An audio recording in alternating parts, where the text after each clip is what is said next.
術界朋友，我哋今日第一句，首先多謝我哋馮營師本會長葉滿航師傅邀請我哋大家嚟臨呢個大家武術一家親一個大團結。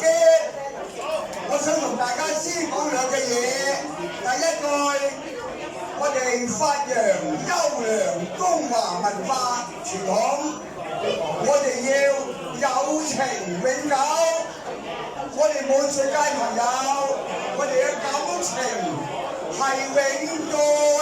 多謝各位朋友，我而家開始咧打返幾下我哋蔡李佛拳法，好唔好啊？